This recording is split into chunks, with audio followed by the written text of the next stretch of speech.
Let's first talk about the tunnels.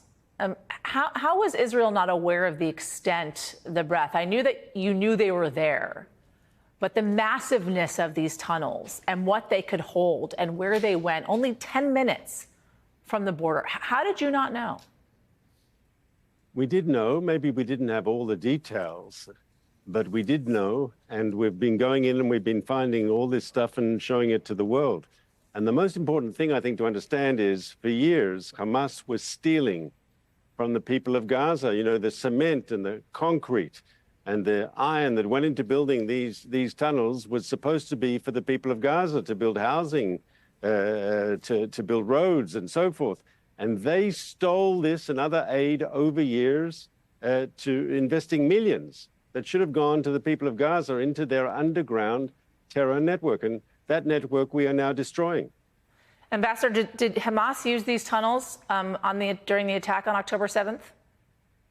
It's not clear they used this specific tunnel, which is interesting. The truth is, on October 7th, they attacked us on land. They crossed over the border fences and stormed into Israel. And of course, as you know, and has been widely reported, they murdered, they raped, they beheaded, they burnt people alive, they machine gunned the young people at the music festival.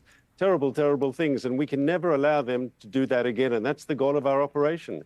It's to destroy Hamas's capabilities to commit that sort of terror attack and to end their rule over the Gaza Strip. In future, when aid is given to the people of Gaza in the future, that aid has to reach the people of Gaza and not be stolen by Hamas to build a nefarious military machine.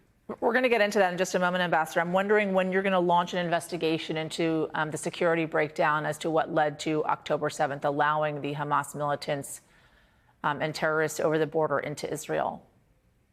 I think the minute the war is over, there'll be an investigation. In the past, when we've had such security lapses or crises in the past, we've had investigations. Most famously, 50 years ago, after the 1973 war, when Prime Minister Golda Meir was surprised by the Arab onslaught. We were attacked at the time from the north by Syria, from the south by Egypt, in a coordinated attack that our intelligence didn't pick up.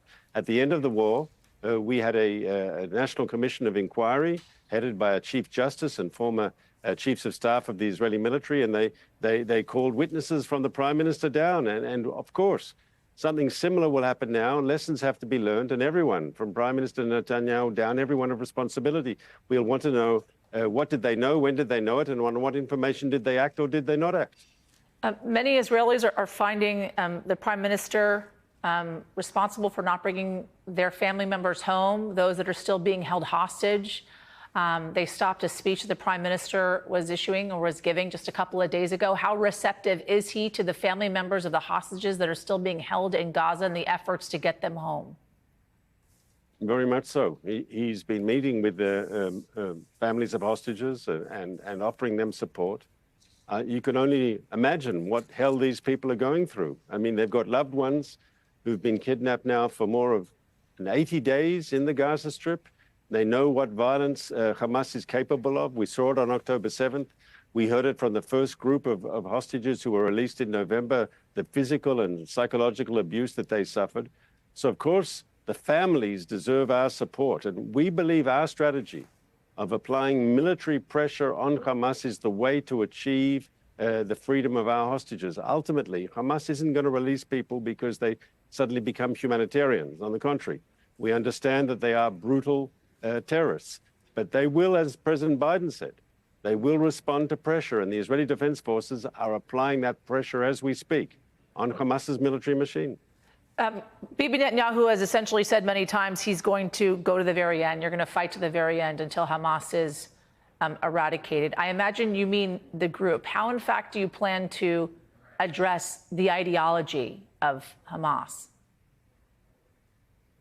I mean, we have to create an alternative that people can believe in a better future without Hamas. But it's most important to remember, if I can use an example from the Second World War, yes?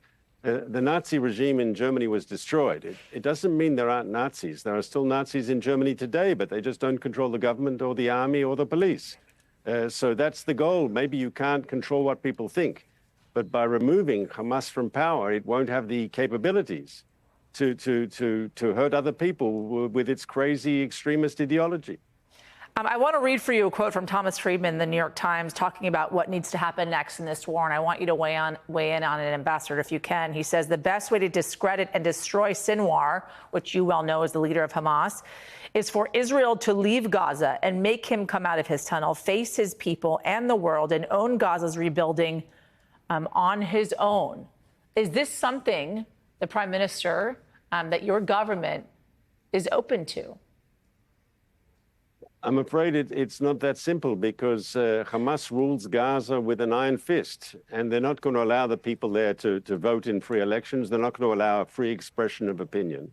But I believe that once Hamas has been destroyed, and we will destroy it, I think you'll see the pent-up anger by the people of Gaza, who are angry with Hamas for starting this terrible war, for bringing about this crisis, for bringing about all the destruction and the tragedy in Gaza. They understand that it was Hamas that started this war. They understand that it was Hamas, by refusing to release more hostages, ended the ceasefire that was in until the end of November, the beginning of December. People of Gaza are not stupid. They know who is responsible for the violence that we're seeing. What about the civilian casualties, Ambassador? We're looking at 20,000 plus Palestinians that have been killed on the ground in Gaza, many of them women and children. The AP reporting there was a strike in Israel declaring a safe zone.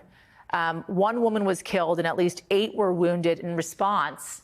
Israel's military saying it would not refrain from operating in safe zones, quote, if it identifies terrorist organization activity threatening the security of Israel. Are there any safe zones, Ambassador, in Gaza? You tell people to go south, they are struck in the south. You identify safe zones, they are struck in the safe zones. Where do Palestinians go? Yasmin, we've asked people to go to the safe zones where we don't expect there to be, heavy close quarter fighting, like we've seen in places like Sajia, like we've seen in places like Gaza City. But if Hamas is there, we will be very, very surgical. But the safer zones are definitely safer than staying in combat zones. And we urge people to go there. They are safer, definitely so.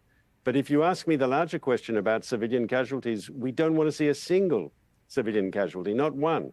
We're making a maximum effort to keep But you've seen 20,000, civilians... Ambassador, at this point, 20,000 plus civilian casualties in Gaza. I'm sure you've seen the images that the world has seen, these children that are dying in the arms of their parents in Gaza. At what point is it enough? Yasmin, if you don't mind, I'll politely correct you. Hamas says 20,000 people have been killed, and they want you to believe they're all civilians. Right? First of all, we presume that their number is exaggerated. And secondly, obviously, they're not all civilians, because you have to presume that Israel hasn't hit a single Hamas terrorist, which is, of course, ridiculous. Hamas makes no distinction. They put out these numbers, and it's as if, once again, they're all civilians. It's not true. We believe we've hit thousands, many thousands of Palestinian terrorists we've killed in this operation. That's our goal. And if Hamas says, well, 200 people died in the weekend, so they don't give you the background. If all 200 were terrorists for Hamas, that's good. They're our enemy. We want to get them. We obviously don't want to see civilians, and we're making a maximum effort. That's why we're asking civilians, please leave the zones where we know there's going to be heavy, close order fighting between us and the terrorists. Move to the safer zones. They are safer. They are there, and we're helping people evacuate where we can. I'm sure, Ambassador, what you're saying is true, but you certainly don't argue that children are also losing their lives in Gaza right now, right? 100%. And it's very, very sad, and it's tragic. And we don't want to see, as I say, any civilian, especially not children, being caught up in the crossfire. Ambassador. But, Yasmin, it's important to understand that Hamas is deliberately sacrificing Gaza's children. Their strategy of using human shields, it's not just Israel says so. The United States says so, the UK, the European Union have all said Hamas has adopted a deliberate strategy of using Gazan civilians and Gaza's children as a shield for its war machine. That's why they built their military structure under urban neighborhoods, under schools, under mosques, under UN facilities, under hospitals. This is Hamas's whole strategy. Every time a civilian is killed inadvertently for us, it's a tragedy, but that's Hamas's strategy. They want to see civilian deaths. They want to see every last Gazan die on the altar of their crazy extremist agenda.